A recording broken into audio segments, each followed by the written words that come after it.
Hello everyone, I'm Kane Errol Choa, Chair of IABC Asia Pacific Region, and welcome to our second installment of our series where we will get to know the winners of the IABC Asia Pacific 2024 Communicator of the Year Awards. The International Association of Business Communicators, or IABC, has a proud tradition of recognizing outstanding communication leaders and programs both globally and regionally. Over the past years, IABC Asia Pacific, through its Communicator of the Year Awards, has celebrated leaders as remarkable communicators. The Communicator of the Year Awards highlight the exceptional ability of leaders to deliver top-notch communication.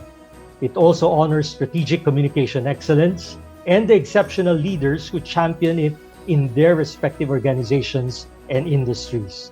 This year's winner in the Senior Communication category has over 35 years of professional experience under his belt that covers a wide range of industries that include the diplomatic services, commercial advisory and cross-border negotiations, legal advisory and negotiations, entertainment, media, and broadcast advisory services, as well as events and artist management.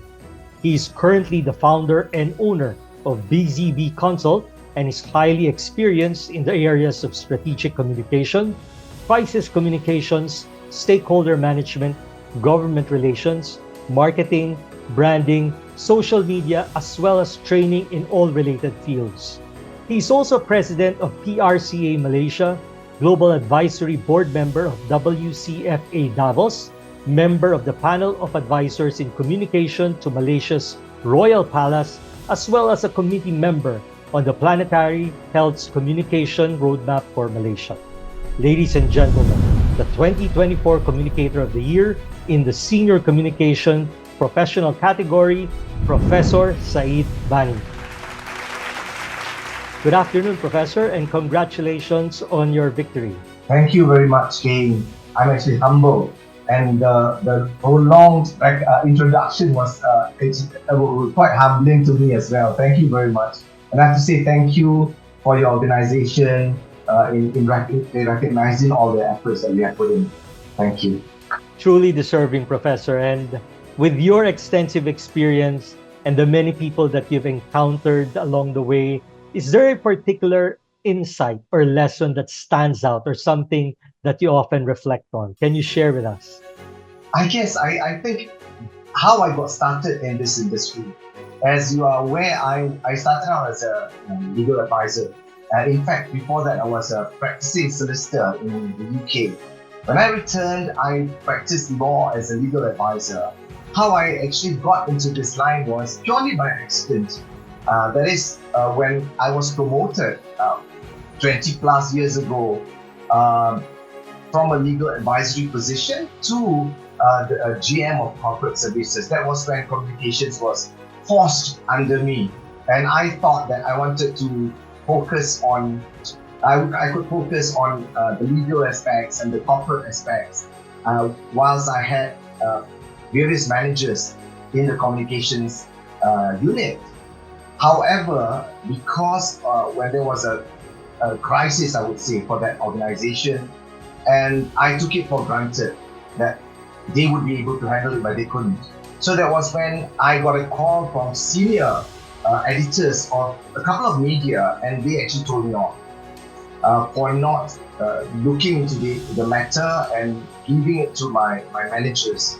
And that was when it hit me, I cannot be doing this. I must master in this line of communications. And fortunately for me, those two very senior editors who have now left us, they became my mentor over the years.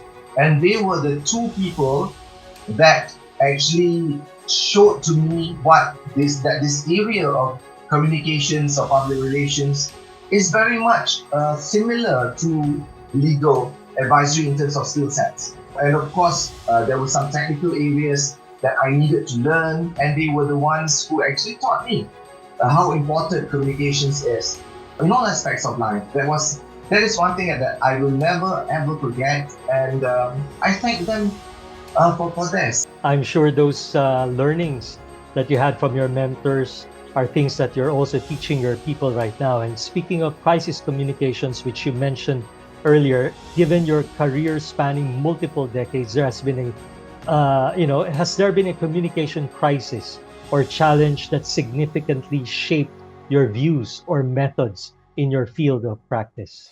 Yeah, it's very much related to me, as I mentioned just now.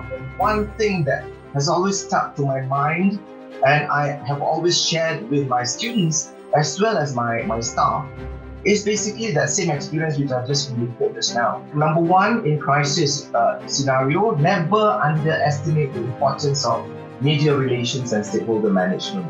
And also, we must always understand the intricacies of crisis and must always have a plan. We don't do that, then it prohibits us from being actively involved in engaging stakeholders.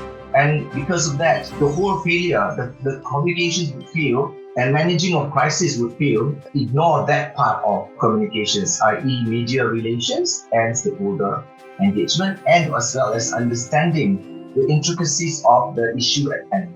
Yes, that's true. Media can make you and break you, and Yes. stakeholders are very important, especially during times of crisis. They can be your allies who can shield you from the different criticisms and attacks. Yeah, they can also be your ambassador. They can That's right. things about you and whatnot. And the one thing that is also important that I've always stressed on is the fact that people look at crisis management and crisis communications at the same thing, which they are not. You can manage a crisis well, but if your communication fails, the whole thing will fail. So you must understand the difference between crisis communication and overall crisis management.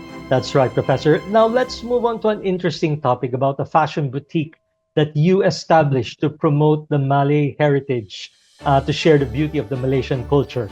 And having studied internationally and collaborated with communication professionals worldwide, what is that one practice you believe all communicators should adopt when interacting with people from different cultural backgrounds? Well, I've always believed in this sense of community. In Arab, it's called ukhuwah fillah, which is basically the principle of brotherhood and community. No one can survive on his own. No one can survive and achieve things on their own. And if you manage to build a community, regardless of what the community is all about, and you hold on strong to that, then you go far. So this principle of ukhuwah fillah basically looks at emphasizing on humility, on empathy. These are very crucial aspects. Respect and understand each other's histories and traditions. Of course, in the East, I strongly believe of our Eastern cultures, regardless of the ethnic groups that we come from, regardless of the countries that we come from, we should always hold strong to our Eastern cultures because that's what make us. And I believe the values and the cultures are missing, slowly depleting. People not wanting to, people cast aside these very important aspects, i.e. your traditions, your culture. But it doesn't, all these things, they don't prevent you from embracing the modernization, for example. It's not one thing or the other. You always embrace modernization, but never ever forget your culture, especially in a country like Malaysia. It's actually a rich, diverse culture, rich Eastern values. And if we honor our roots while we adapt to the global progress, then we will be able to foster a genuine understanding and perhaps foster collaboration through this understanding among communicators overall. So that's what I try to push through. Yeah, cultural context is important in communications. And we're halfway our interview, and you have shared with us a lot of helpful and very important pieces of advice. As times continue to change and the communication landscape evolves alongside other industries, can you share with us another valuable piece of advice that you'd like to share with communication professionals and leaders today? I believe strongly that knowledge and being prepared are two key areas for communicators, whether emerging ones or seasoned professionals and whatnot. First, I believe, of course, again, knowledge and being prepared. Once you're prepared with knowledge, you understand the whole scenario that you're dealing with.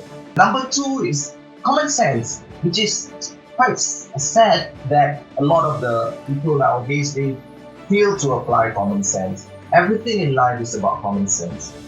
But what's more important is always in communication, there must be humility, there must be empathy, without which you are not real. It's quite fake. You may be perceived to be fake. So humility, empathy is something inside. You can't pretend on these two aspects. But of course, again, I repeat, the Ukhuwah Pilar principle basically emphasizes unity and solidarity. We must stay knowledgeable and prepared. We must understand our environment.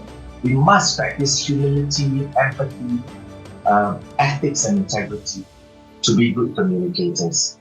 Thank you for that. And you have been in this industry for many years, and I can still feel your passion and enthusiasm. I'd like to know, how do you try to inspire and motivate your people? Basically, first I need to inspire myself and motivate myself, because this industry is very, very challenging. To be able to help people, you must have an anchor. So to me, the anchor is actually the community that I worked so hard to build, and they have worked so hard to build this company. It's all about going back to the principles of Ukhuwah Pilar again, building a community grounded in shared values and principles. What motivates me is basically seeing the growth and the development of my company, of my staff, and in fact the growth and development of the students that I work with. When they come to join us on training basis, I could see the change from the time they join. Fast forward 4 months later, they see the practical aspects of the communications, and we give them exposure to our clients, in fact, for them to see how the real world looks like. And this is very, very important to develop the future leaders of communications or communicators in the future. So this, and fostering a cohesive community which is committed to uplifting others, not just working for yourself, looking to build, to make a name for yourself, it cannot work. It's all about creating a brand value and brand exposure of the community as opposed to yourselves. So, but most importantly, I've always emphasized on values of integrity, wisdom, compassion. These are very, very important for communicators. Otherwise, they'll show. Okay, thank you very much, Professor Bani, for sharing those insights and pieces of advice, for your time and allowing us to get to know you as a communicator. And congratulations again on your award. And we hope that you can join us for the award ceremony that will be scheduled in the next IABC Asia Pacific Fusion Conference. Thank you very much. Thank you for selecting me for this award. Again, I've got to say I'm very humbled. Thank you very much again. We hope to meet you. And for those who joined us today who are not yet members of IABC, we hope we have inspired you to be part of a global communication network. Visit our website at www.iabc.com for more details. We would also like to thank Telemedia for their constant support in helping us share the good stories about the Communicator of the Year Awards. Thank you for watching and enjoy the rest of your day.